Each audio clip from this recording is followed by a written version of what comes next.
Franz Ferdinand. You guys remember his name? I don't know, from 4th grade, am I wrong? Did you get this 4th grade, 5th grade? It doesn't mean you remember the story, but if I say Archduke Franz Ferdinand, this isn't like the first time you've ever heard this. Oh, no, we talked about that before, though. Yeah, we talked about before class, so before this course. Are you familiar with the word, the name, Franz Ferdinand, Archduke Franz Ferdinand? Okay, I don't remember which year they go over it, but it's the one thing that they always talk about in order to explain how we got into World War I. And they're right, it is kind of how we got into World War I. So we'll put that in there. And if we look at this, I think in terms of chronology, the neutrality is going to be first, and then we have, well, no, actually, neutrality is going to be second. Because Franz Ferdinand gets everyone excited thinking that stuff is going to happen. Of course it does. But the United States is saying, nope, we're not going to do it. And so we have to talk about that. So we'll talk about Franz Ferdinand first, then we'll talk about American neutrality, and then we'll talk about our trench warfare. And this will actually explain why the U.S. enters. Now, this isn't a U.S. history class, but it is kind of important, even in Western Civ, to recognize that the United States did not go into this war. So, at first. So I'm going to save some timeline. So 1914 is when the war starts. And I'll just say August. Seems to be a time when we all love war to start. 1917 is when the United States gets involved, and we're going in April. So if you look at that, what's the difference? Almost 3 years after the war begins. The war ends in 1918. And if I'm not mistaken, it's something like December. So the U.S. is in this war for about 17 months. Everybody else is in this war for December, we're looking at what, 4.5 months? 4.5 years, not quite, 4.25 quarter.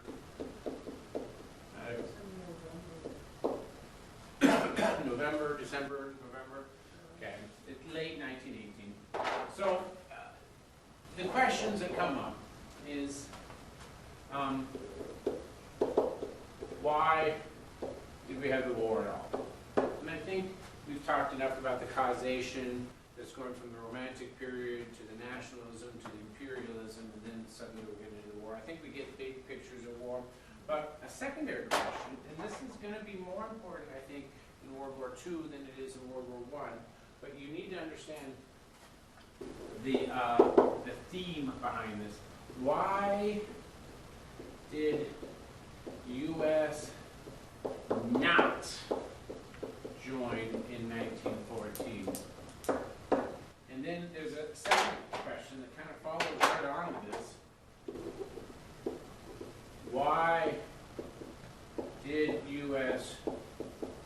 join in 1970?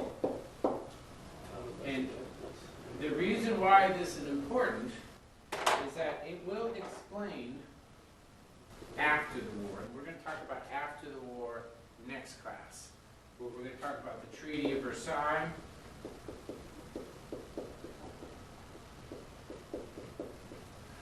We're also going to talk about the League of Nations.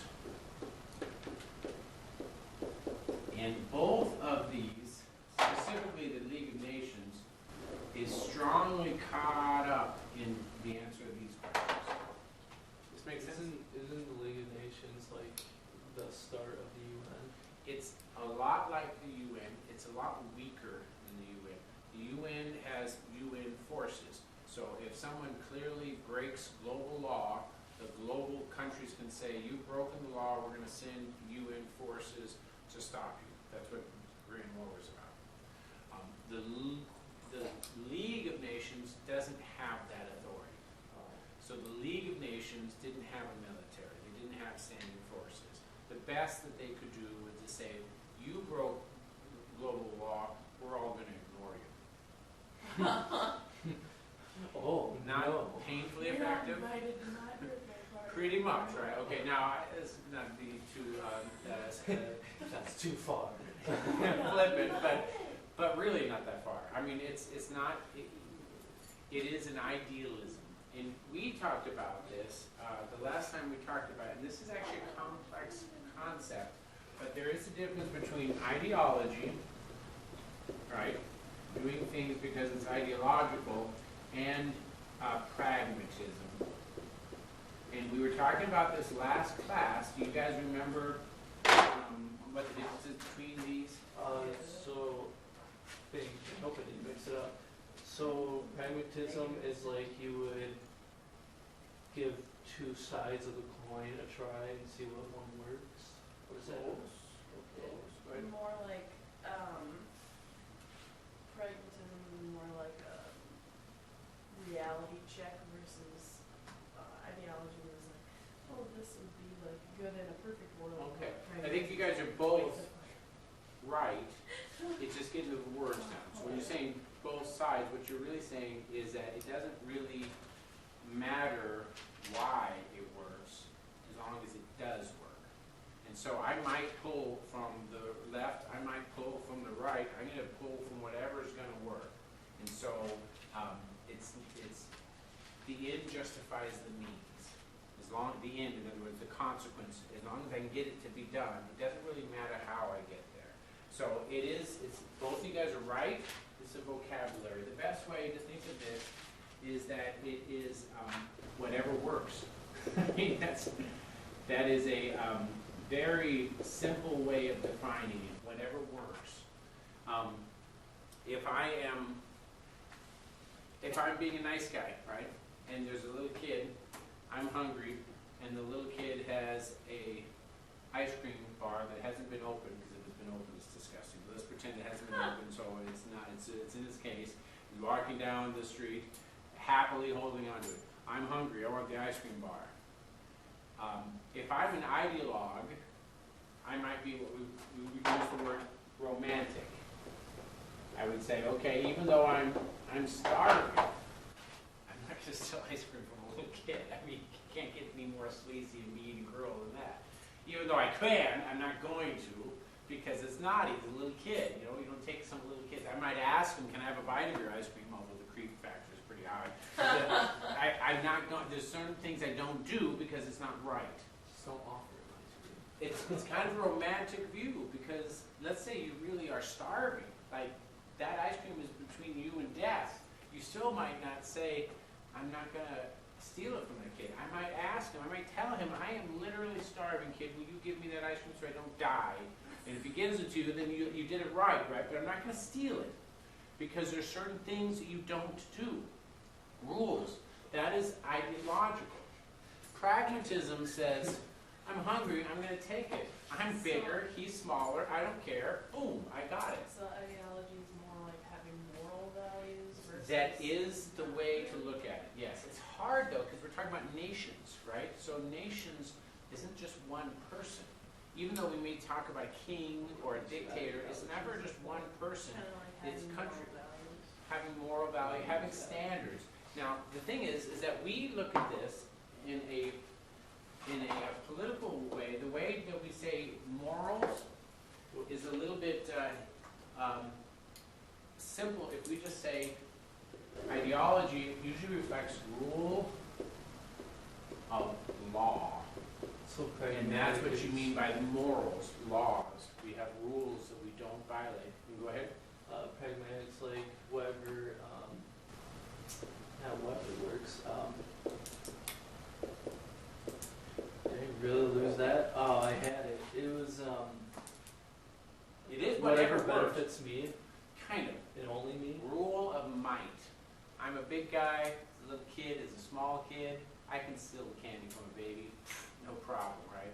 I have no problem doing that. And since I don't have any moral compunction, but in this case, since I don't care about the unwritten rule saying don't take advantage of little kids, right? Since I don't care about that, since I'm able to do it, I'll do it. That's pragmatism.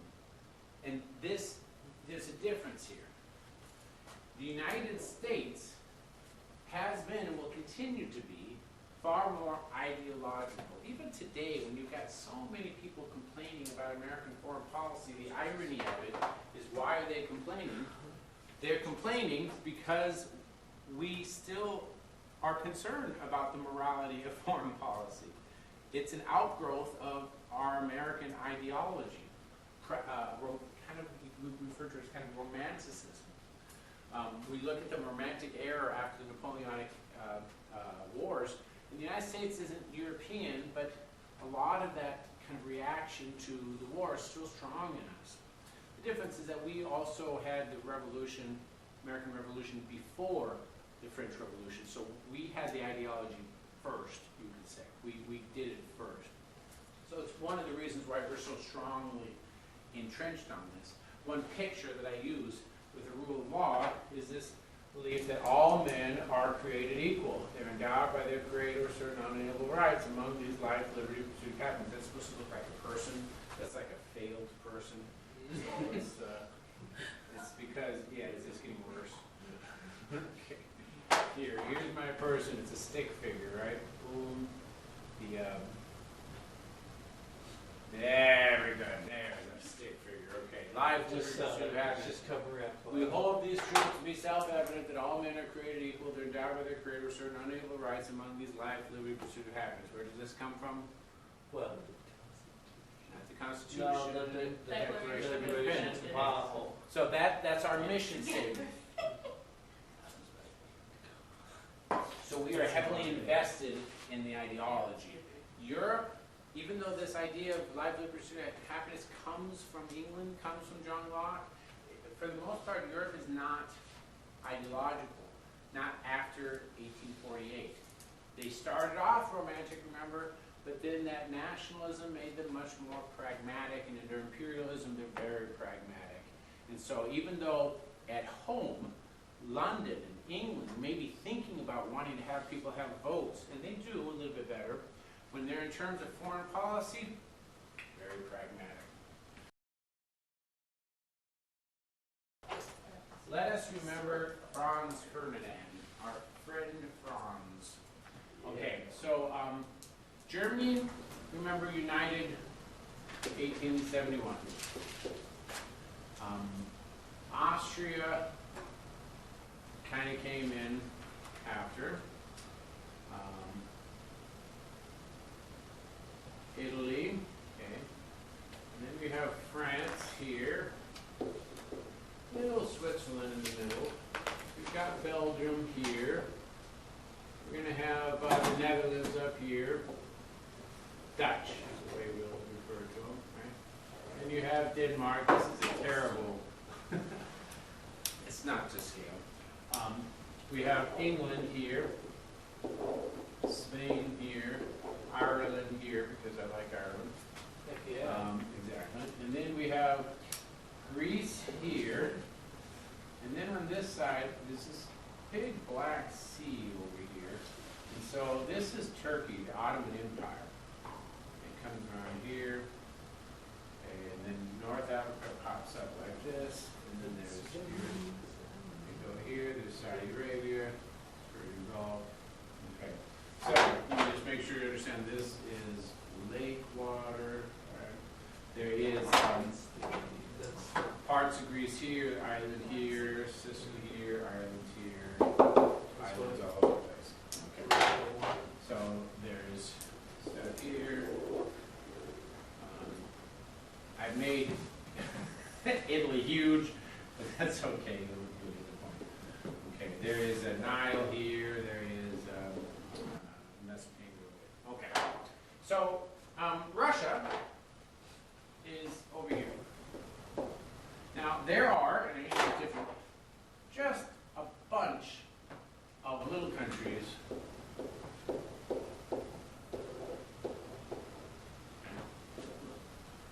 between Russia and Germany. Okay. Not as many as this, but you get the point. At one point, Ottoman Empire really stretched in to this area at one point. They had most of the area north of Greece.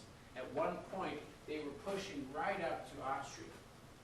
At one point, Austria had most of this area right next to the Ottomans. In other words, they were kind of next to each other. And at one point, remember, they had much of what would be normally Germany. But they didn't join with Germany.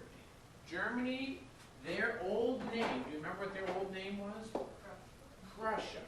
Germany was really, it was like a province of this German confederacy. Long time ago, back in the 1700s, 1600s. It was just one. Bavaria is another province. It wasn't Germany. Austria had the crown, the Holy Roman Empire, right? So they were supposed to be the one that had more leadership. But the fact is, being old sometimes means that you lose that leadership. And in fact, both of these cases is what we see. The Ottoman Empire begins to lose its power. It goes backwards. Let's see if I can get you a yellow. I don't have it. Yeah, there it is. It goes kind of there you go. It goes back. It retreats. And so that this is now the new border. But it used to be up here. Similarly, the Austrian also had kind of a bad state of things. They also retreated. And so then what happens to all these little countries in between? They weren't there in 1800. It's split off. Well, they're not owned really either by Austria or the Turks. They have a much heavier influence by the Austrians because that's where they've been. But the Turks also have had influence there. These countries are all kind of intertwined. Russia wants to go through. Russia's only access to warm water is up, give it a green. No, give it a purple. That's the only access they have to a port. And Russia wants to be industrialized. Remember, we talked about industry. You have to be able to trade around the world. Well, their only connection is through the Baltic Sea. And the Baltic Sea is frozen 6 months out of the year. In fact, the movie Frozen is about these people. That's where it's at, right? So it's frozen 6 months out of the year. Russia really wants to be part of the industrial world, and so its main goal in life is to try as best as it can to push this way. Because if it can do that, then it can have access to the Mediterranean, which is warm all the way around. And if you see, this Black Sea is a big lake. And so Russia is directly connected. After the Crimean War, Russia is right here. If they could secure a passage from the Baltic Sea into this Aegean Sea, which is right next to Greece, they have connection right into Mediterranean. They could go through, remember the Suez Canal, they could move that way to go to this part of the world. They could move this way to go out to the rest of the world. So it's really important for Russia to have this warm water port. This was not even possible in 1815, because in 1815, Austria and the Turks were right next to each other.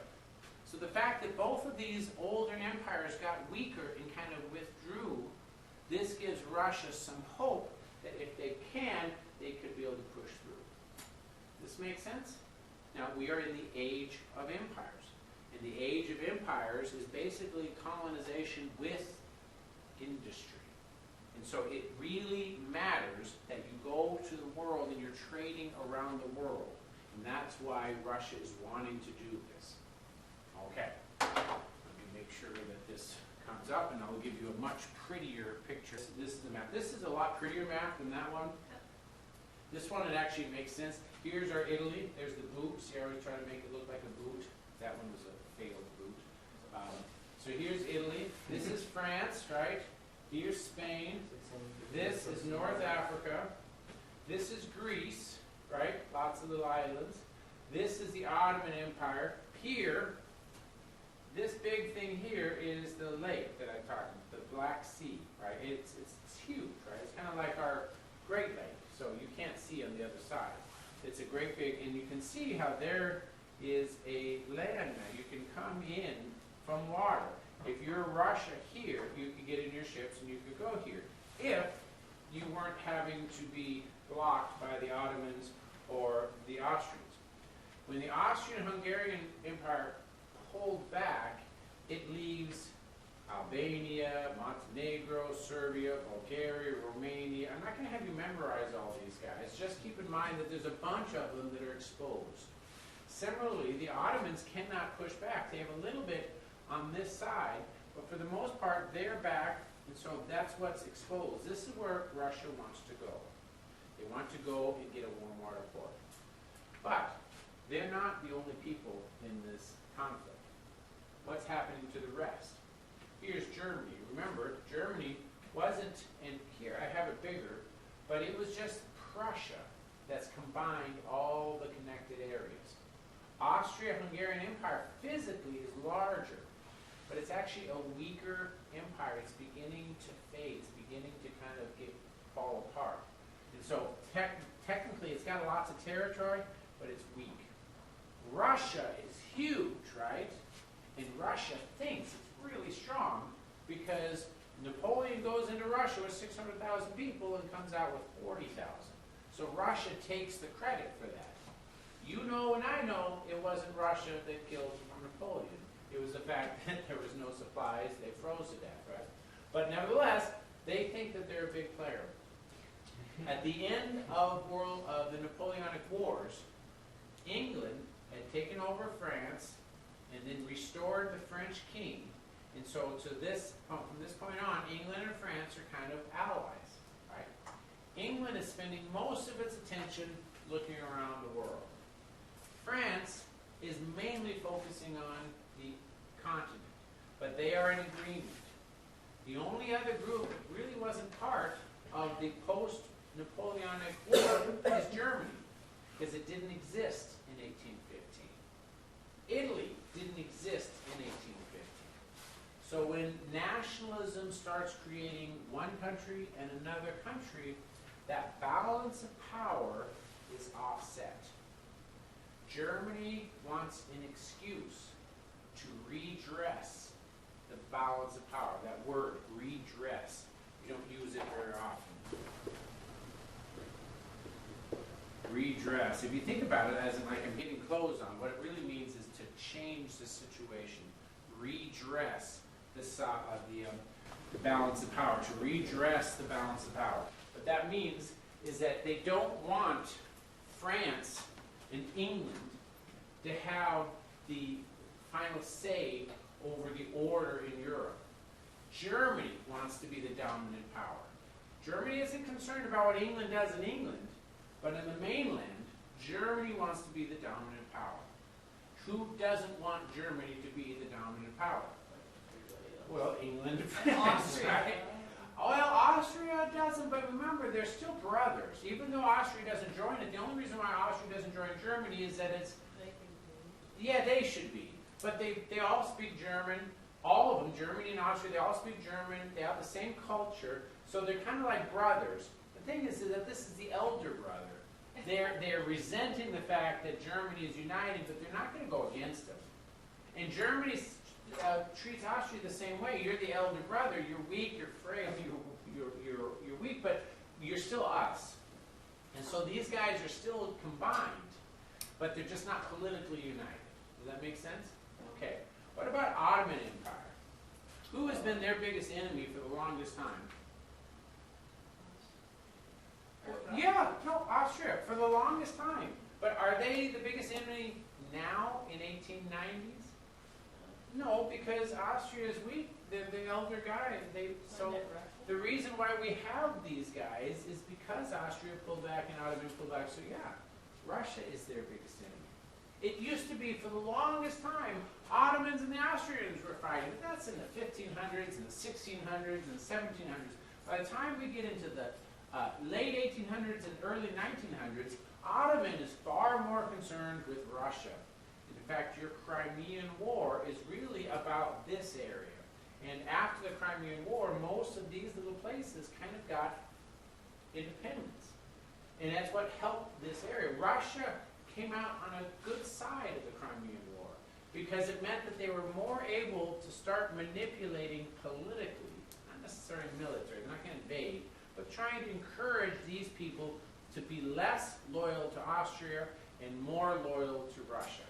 Because if they could do that, then they could have this access to the Warm Port. Does that make sense? Okay. What about England? England just wants to do what it wants to do. What does it want to do? Doesn't want to do. No, what does it want to do? What does it want to do? It what? But see, it's an easy way of looking at it. Like they just want to take over. But after the War of after Napoleonic Wars, how much emphasis did Britain put on the mainland area? Not very much. They would give support, like in the Crimean War, they'd help one or the other. But England isn't putting troops to the ground very much here. England is far more interested in where they are around the world. The phrase that we get in the late 1800s, this is during the imperialism, is that the sun never sets on the British Empire. What does that mean? The sun never sets on the British Empire. The British Empire will never die. Or like it will never. It's a very literal idea. The sun never sets on the British Empire. No matter. Literal, that there's always sun. That's what I mean. In other words, no matter what, because the world spins. And they're all kind of at the top, a And little bit. At wherever the world is having a sunset, there is a British colony. So there's a British colony out here, there's a British colony out here, there's a British colony out in Asia, there's one out in Africa, there's one in the Americas. There's British colonies all around the world. So when they say the sun never sets, what they're really saying is that the British Empire is all over the world. And technically, they were right. The sun never did set on the British Empire. Because no matter where the setting sun is, there's a British colony somewhere. This is industrialization. This is that imperialism, the industrialization, the mercantilism. They're not out there trying to take over the world. They're out there having raw resources. Everybody coming back, turning into a huge, giant trade engine. In 1900, England is clearly the strongest economic powerhouse in the world. 1900. They have one competitor who's not at all that much of a competitor. Who are we talking about? What is it? U.S. Thing is that the U.S. isn't really a competitor because the U.S. why?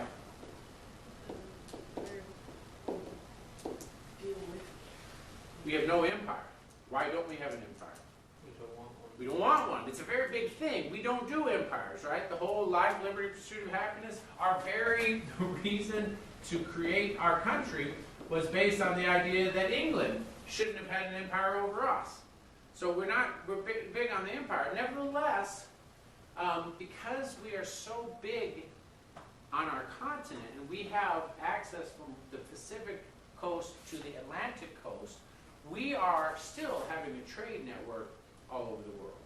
We don't say the sun never sets in the American empire because we don't have an empire. It sets after, what, about 4 hours. It's done, right? Yeah. So that's not what we're looking at. And we're not big on empires. We are still much more ideologically. But for UK, at home, on the island, they can be democratic and becoming increasingly democratic. But in the world, they're much more pragmatic. Does that make sense? So that's the beginning. Germany and England are probably the strongest military. Where's the United States here? This is like the beginning of World War I, right? We're Yeah. not in it. We would say like 1910. Let's say 1910 before the war starts. We were like on our own. We were doing our own thing. We are what was called diplomatic isolationists. What does that mean?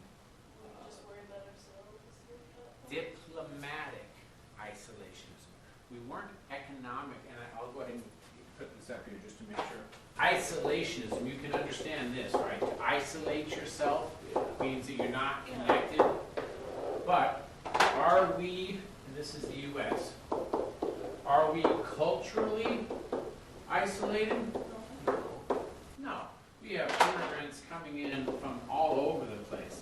In fact, we have so many immigrants by the 1880s that we make sure that they all come into certain ports so that we can process them. There's still, everyone is able to come in, but we have to identify who's coming in. And if you are carrying the plague, or if you have absolutely no means to support yourself, you don't get to come in. But for the most part, there's no quotas, there's no limits. Everyone can come in as long as you're not sick and you're not so poor that you have no job. You have to have the prospect of a job, and you have to not be sick and dying and plague-ridden. But beyond that, everybody comes in. So we have no cultural isolation. What about economic isolation? We're trading with everybody. So we have no, in fact, we like what's called free trade, open doors policy. What that means is it's free trade. You guys don't know how this is too different today, because a lot of our treaties today are based off of free trade. Free trade means that I trade with you, you trade with me, we don't have any taxes on it, we don't have any barriers. We can trade with anybody. That was an American idea. In imperialism, do you believe in free trade? Why not? You owe money to the... No, not, remember mercantilism? The mommy, Like trading with yourself. yes, Oh, your yeah. colonies are bringing in the raw materials, right? If your colonies are trading with other people, then they're not going to you. So you need the raw materials, and so they don't believe in free trade. So that means that you have the English country, and then France might be right next door, and they may have a colony right next door, but these colonies cannot trade with each other. That's one of the reasons why we had the French-Indian War in the 1700s. You're not supposed to trade with each other, because if you do, the raw material won't go back to the mother country, it'll go back to your competitor. And in mercantilism, more gold should be coming in than going out. It's just the basis of a profit. And so, the United States, this is one of the reasons why we got into our Declaration of Independence, is that we didn't like being a colony. We didn't like having that limitation. We believed everyone should be trading with everybody. Not just the mommy countries, but also the little kids should be trading with everybody. So we are not isolation. We're the exact opposite of isolations. So then the last thing that we have here is diplomatic. What does that mean, diplomacy? Like the president and like we have a president and they all have like, not all of them, but like have like kings and stuff, but they all have to like... Close. I mean, You're I don't know thinking how- of the concept of diplomacy, which means kind of the order of the politics. But we're not thinking in that term. It's got a different meaning. Go ahead. Actually, I was gonna say like political. What about it? Like we don't want to be politically connected to everybody. That's what we're talking about. Okay, the best way to describe this is alliance. I was like, oh boy, I was afraid that I was Think going of wrong. military Also, like we don't really have... Like- or like... and no, political no. alliances. We do not have alliances with anybody. What? We do not have alliances with anybody. We like to be our own. Diplomatically Yeah. isolationist. So this is because of this empires. Part of it is because we are no empires. We do not believe in empire. So if we don't believe in empire, then we don't have any concerns about what our colonies are doing, because we don't have any colonies, right? So we're not in an alliance. This is really important to understand. When World War I starts, are we naturally preferring England or naturally preferring Germany? We preferred ourselves. No, Britain, because we had trade with them. But when was the last time we had a war? Who did we have it with? With Britain. With Britain in the Napoleonic Wars. wars. In fact, before that, it was with Britain and the American Revolution. So we don't have a natural connection with England. And not only that, you guys are in Wisconsin, right? Who is the biggest ethnic group in Milwaukee? German. German beer, everything. It's a beer town because they're all from Germany. What about out here? Norway, Norwegian, Sweden. This is, we have more of a cultural connection in the Midwest with Germany than we do with England. So at the beginning of the war, we do not have a preference for England or Germany. Many of our German folks are actually sympathetic with what Germany is doing. Many of our American non-Germans are not sympathetic, so we're divided over this. But our history is isolationism. The United States does not have alliances. This kind of fits in with our romantic ideological view, because we believe that everyone should be treated the same. So every country should have a vote, not just because they have an alliance, because England and France are militarily powerful. We should be able to talk to Germany, even if we still talk to England and France. We should trade with both of these guys. We shouldn't have an alliance. And so for the United States, we were diplomatically isolated. That's what set us apart from what's going on in Europe. These folks, are they diplomatically isolated? No. I think it'd be a What little were the harder. alliances that we had in 1900? You what? No. I said it would be a little hard if they were. They're all right there. So when I go back to this is where it all started because of the military buildup. The biggest countries militarily are Germany and England, right? The United States isn't here because we are. It's not that we're not military. It's that that is not our. It's not our focus. Yeah. So we aren't concerned about what's going on in Europe. We are literally keeping out of what's going on in Europe. That makes sense? Okay. So Germany and England are the biggest powerhouses. Are they in alliance? So let's talk about which sides are on which sides. How are these people connected? I know. So who is England's best friend? France. Okay, England and France. And the funny thing is that they weren't before. Yeah, best friends that anyone could Who else is England and France's best friend? The Belgians, right? So these guys are all in an alliance. The Trinity. Okay, let's put another color here for the other side. So who would also be a natural alliance here? Germany and Austria. Okay, clearly Germany and Austria are in alliance. Okay, now let's add to this. Who else is in alliance? So if we look at Germany and alliance, one way to figure out alliances is to figure out who they don't like.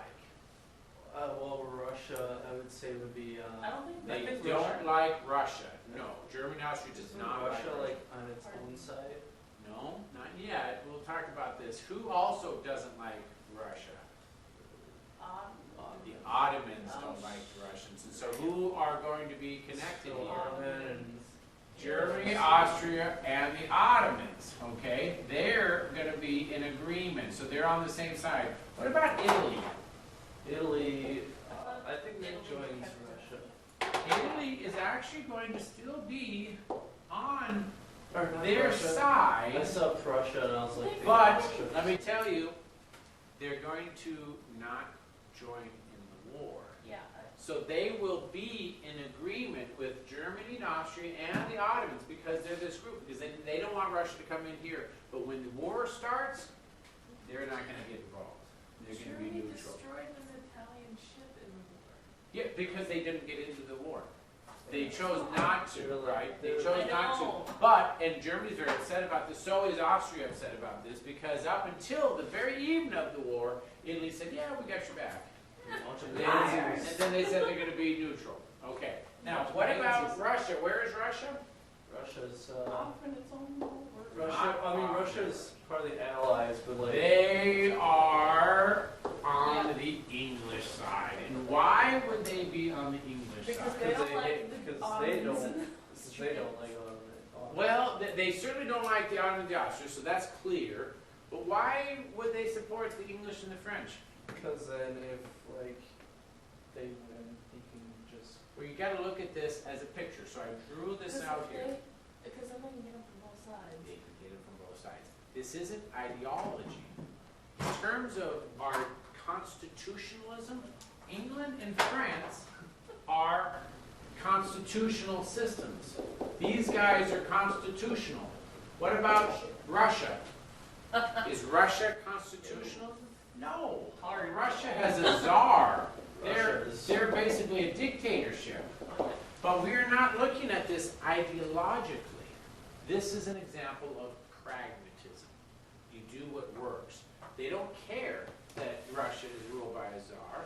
They don't really care about the local politics of any of these countries. What they care about is that if we get both sides of Germany and Austria is going to have a harder time because they're going to have two different fronts. Do you see how that's a practical, it's a pragmatic approach? And the reason why Ottoman's involved, Austria does not love Ottomans, but for the same reason. If they get involved, that means Russia is going to have two different forces against them. Do they not like each other? Do they have like the same goals? The enemy of my enemy is my my friend. Yeah. And so what we're looking here is what's called a balance of power. And in this case, it really is balanced. So these folks are on one side, and those folks are in the middle. That makes sense? So we sometimes refer to these as the central powers. And why do we call these the allied powers? Or it's because they're in an alliance? Aren't these guys in an alliance also? This is a really easy answer. Nobody even thinks about this, but I'll give you the easy answer. They're called the allies because in the end, which one do we ally? Okay, yeah. That's why we call them the allies. They're our allies. But that's not how they would be looked. The Germans Do wouldn't they call say them. that? No, the Germans wouldn't call them the allied powers. Well, no. If you're in the alliance, you would say they're our allies, right? If you're Germany and you talk about our allies, you're talking about Austria and Ottoman. They are called the central powers. This is what we call them, the allied powers, but that's because it's later, it's from our perspective. It just is a way of distinguishing who. Okay, so now is the time to talk about Franz Ferdinand. So I mentioned this is a blow-up of this, Austria-Hungary, Romania, right? This is what it looks like more specifically. Serbia, Romania, and Bulgaria. But this is the big C that we're talking about. This is how we're going in. And so Serbia is the one that we remember. Franz Ferdinand is touring Serbia. These are all independent countries. The fact is, they're independent, but Austria-Hungarian Empire still has a great influence, particularly on Serbia. And Serbia is not really that free. We're dealing with a balance of powers. What happens if Serbia says, I'm not going to listen to anything you say? Well, they're going to come in and be invaded, right? On the other hand, they can't ignore Serbian nationalism because nationalism is just what everybody is experiencing. The nationalism is leading to the imperialism. Serbia has no empire. There's no Serbian colonies anywhere in the world, nor are there Bulgarian colonies, right? But there are some German colonies, not many Austrian colonies. These would be considered what they want to be their colonies. So we have the Ottoman Empire, Bulgaria, Romania, Serbia. The Archduke, Franz Ferdinand, and this is difficult for us to understand because we don't deal with dukes and nobles and lords and barons and all that type of stuff. But an archduke simply means that this is the heir to the Holy Roman Emperor.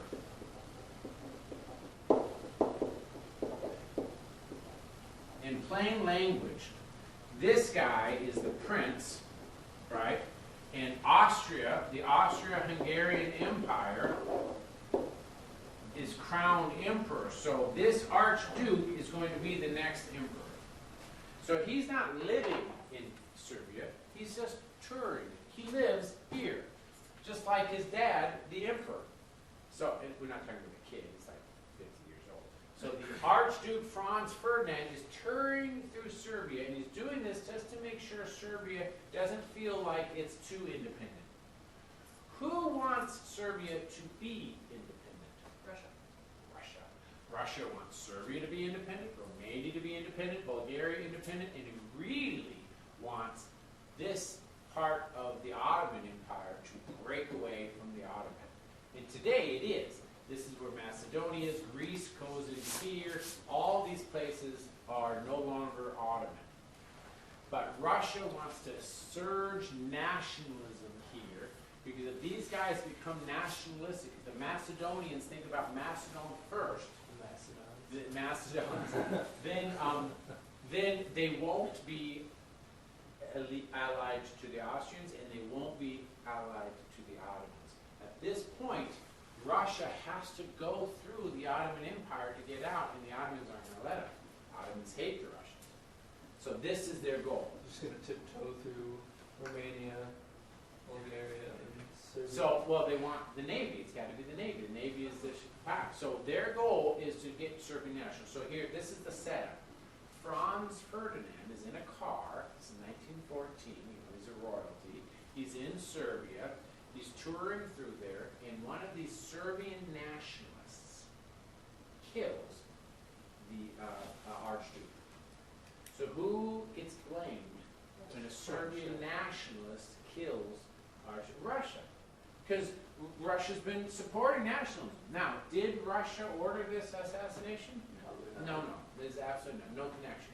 Nevertheless, it's an opportunity. We have two sides that are really, frankly, eager to change the situation. Germany is very powerful militarily. They are developing the biggest weapons, the fastest tanks. They have underwater boats, submarines. Austria is not very strong militarily, but they are allied with Germany, right? So Germany wants to redress the balance. At the same time, Russia is just dying for an excuse to go through this area here. They want to. They're trying to have some excuse. And so even though they aren't responsible for this Serbian nationals being killed right here, if Austria declares war on Russia, what does that give Russia the justification to do? Plow through. And Austria is not a very strong country. So Russia thinks this will be their opportunity to send troops right in here and maybe go right to the Mediterranean, including all this area here. So Russia wants to fight. Austria is a weaker country, but who is its big friend? Germany. And Germany is dying to have an opportunity to fight.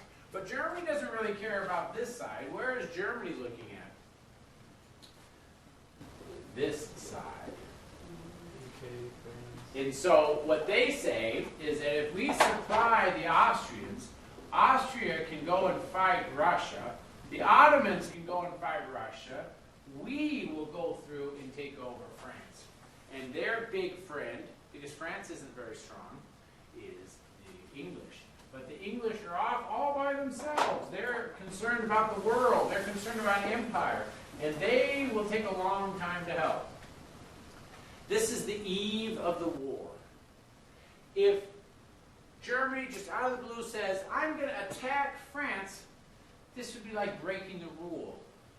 They would be the bad guy. Nobody would support them. But if the Archduke Franz Ferdinand gets killed in Serbia and Russia doesn't apologize for it, then Austria can threaten Russia.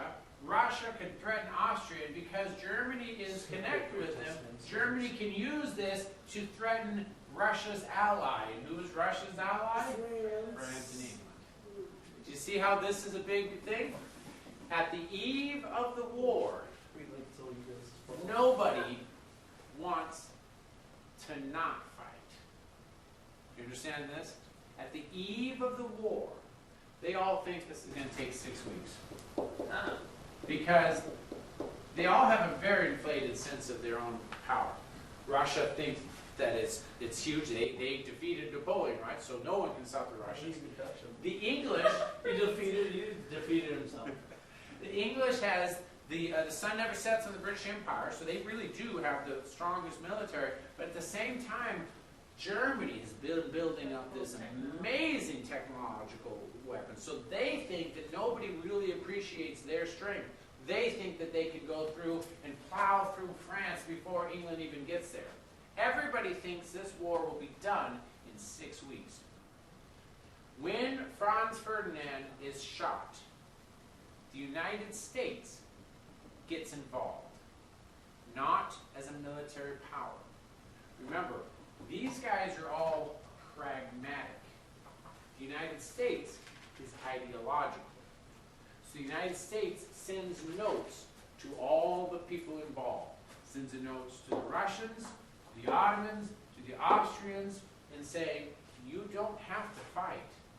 If we can just sit down, we can talk about this, and we don't have to fight. We'll figure out who killed the Archduke. We'll come up with some solution. You don't have to fight. The United States is trying to not let this war happen. At the same time, the United States also sends notes to England, France, and Germany. It tells them, no matter what happens with Russia and Austria and Ottoman, you guys don't have to get involved. We do not need a war. Now, this was my first book, was on this subject. And so I read all those telegrams that came back and forth. And I also read the responses from Russia, from the Austrians, from the Germans, from the French, from the English. And it was very much the same. They all basically said very quickly, very shortly, saying, thank you. We appreciate your offer to help. Go away. Well, they used different words. At least they said thank you. Yeah, very diplomatic, very polite. Go away. The point is, they all wanted this war because they all thought that they were going to win. They all thought that after 6 weeks, we'd have a different balance of power. The United States didn't believe in balance of power. They didn't think that you should have alliances in order to be able to do what you're supposed to do. Look at this poor little Austria. Not Austria, Switzerland. Switzerland, right smack in the middle. Oh man. Can they choose to be, what if they choose to be on the French side?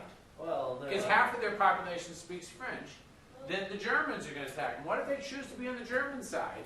Because half their population speaks German. Then the French are going to attack. They're just out of luck here. So they have to be neutral. But they have to be neutral in such a way that they basically say, we're not going to do anything, we're going to keep our hands up and our heads down, and that's it. They have to give up some of their sovereignty to be neutral. The United States says you shouldn't have to do that. You shouldn't have to worry about being attacked just because you're a small country. Ideologically speaking, every country should be respected. Its sovereignty should be respected. This is kind of goes back to the whole idea of life, liberty, pursuit of happiness. Everybody has these certain rights. That's an ideological perspective. You could say it's a very romantic perspective. And that's the way Europeans looked at it. They thought the Americans were naive because they're very pragmatic. England doesn't care that the Russians are dictators. They just wanted somebody on the other side to be able to attack Germany. For the Americans, we were much less pragmatic. We thought everybody should have a rule of law, not rule by might. Does this make sense? So we asked all these people, we said, you don't need to fight. They told us to go away. So the next day, a week or two, they start the war, and what does the United States do? We declare neutrality. Not neutrality like Switzerland neutrality, but neutrality like we are going to continue to do what we've always done because we are not economically isolated. Well, not that one. We're not culturally isolated. We're not economically isolated. We talk to everybody. And just because there's a war going on, we're still going to be able to talk to all these people. And we are neutral. So don't hit our ships. Don't hit our people. We are neutral. Go ahead. So after Wilson pledged neutrality, so, but we're still close trading partners with Britain. But we are also trading partners with Germany. Yeah, So we weren't trading with one more than another. But pretty much England all was the, easier because it's closer. like all the ships that were going to Britain were either getting their damaged or sank because of the German mines. And then then in 1915 Germany announced the unrestricted war. Not 1950, It said 1970. So, no, it's okay. Let me give you a date line. It said So- 1915. Right, in the so stupid thing. let me give you some dates. And I'm just going to give you one at a time. So what happens is that the United States says we're neutral.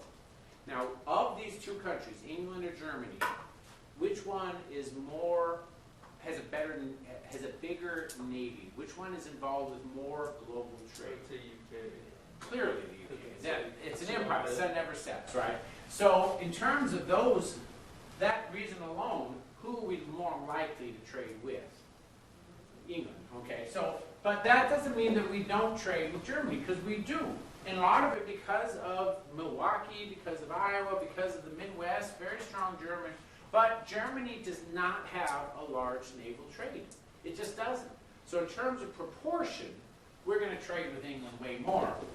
But it is important that that doesn't necessarily mean that we are in favor of UK or Germany. I'm going to warn you, your textbook is going to try to explain a complex thing and try to do a little bit more simple. And so one of the things they're going to say is that we got in this war to protect our economy. Go ahead. With the thing with Germany, what I read said that they announced the unrestricted warfare against all ships, neutral or not, entering in the war zone around Britain in 1915. But then the U.S. said, Germany still kept bombing, or not bombing, but destroying U.S. ships. And then the U.S. got really mad and talked to Germany and told them that they needed to make sure that they weren't hitting unarmed passenger ships and merchant ships. And then they did that for a while, but then the Germans kept destroying more boats. And then they went back and declared it again. Okay, very close. Much, much closer. The unrestricted, Right, or that's what it is. whatever. What happened, and this is where you Because remember about that's the when they hit the Lusitania. Atomic- Yeah. The Lusitania is sunk in 1915. The Lusitania is a British ship, but it's a passenger ship. It's not military, right? And on the Lusitania, which has got 1,200 people, there's a couple of hundred Americans on this. The Lusitania is not a military ship. The Germans sink the Lusitania. Americans are on board. The United States is outrageous. Yeah, oh, absolutely, because the Lusitania is like the Titanic. That's how big it was. It was the sister ship to the Titanic. So it's a huge ship, right? It gets sunk. The United States is outraged about it. And the United States responds. So you're absolutely true. The U.S. demands that Germany respect neutrality. Respects neutrals, okay? Not just Americans, but non-military ships. So the rule is, and this is something that was part of the rules of war that came out 1908, long before this war came out. The United States was part of this, so were some of the neutral Scandinavian countries. But the rules were, if you see a ship on the seas, and it's not a military ship, you can, if you are in a military ship, go to them with guns pointing at them, saying, we're going to board your vessel, we're going to see if you have any military supplies. If you do, we're going to let all the passengers off on lifeboats, and we're going to sink the ship, because that's right. If you don't, then we have to let you go. Those are the rules of war. Well, what's happening is that Germany didn't declare unrestricted warfare. They were just shooting without any concern. And the United States says you are violating the rules. And Germany says what?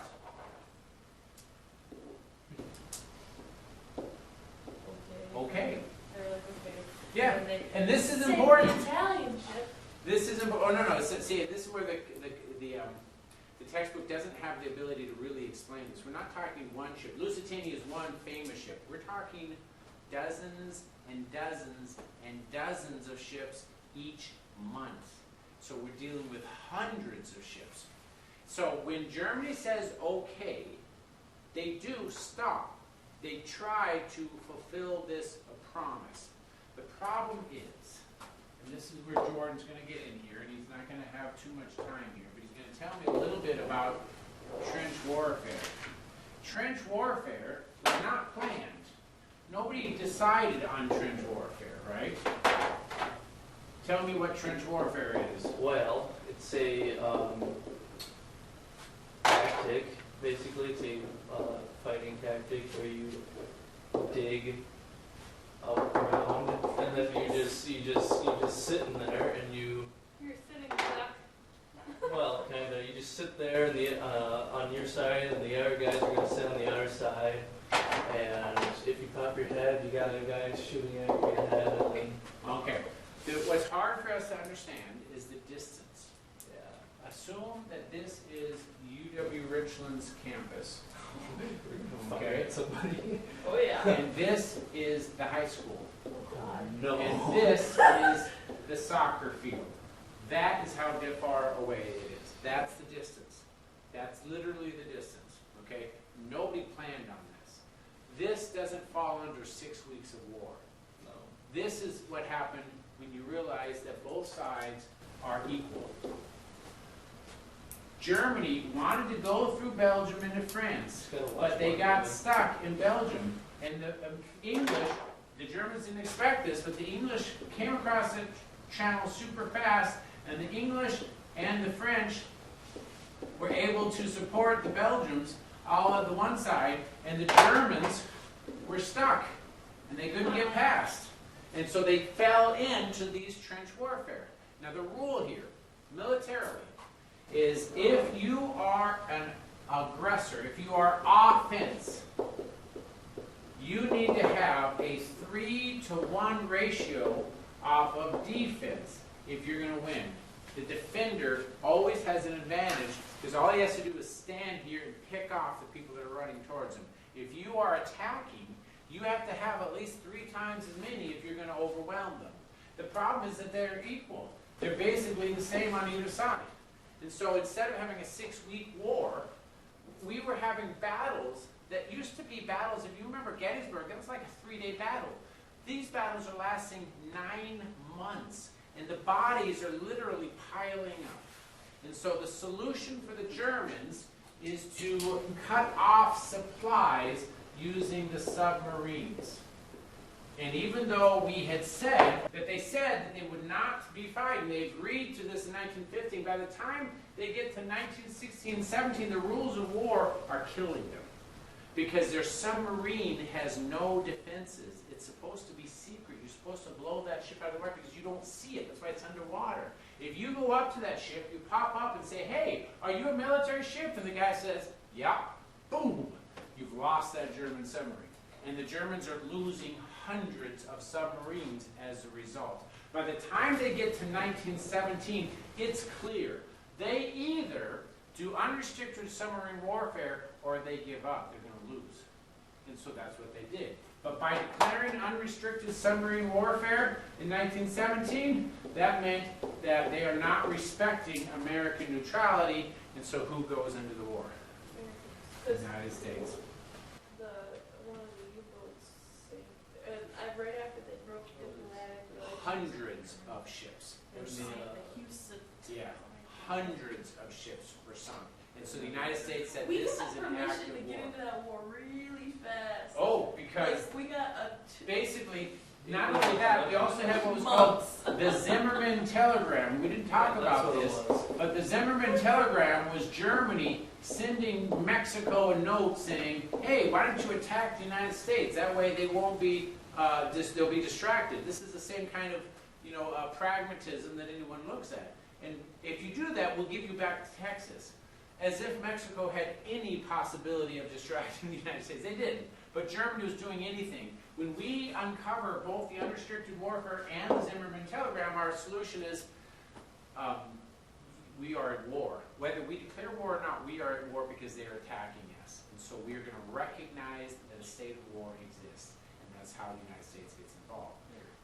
Your job is to go through and look at World War I. Okay? And you have to ask yourself, why the United States does not support the League of Nations. In order to make sure you understand this, this is an American idea. It's an American idea. It's not English, it's not French, it's not German, it's an American idea. And yet we decide not to join. I want you to look at that and find out why. That make sense?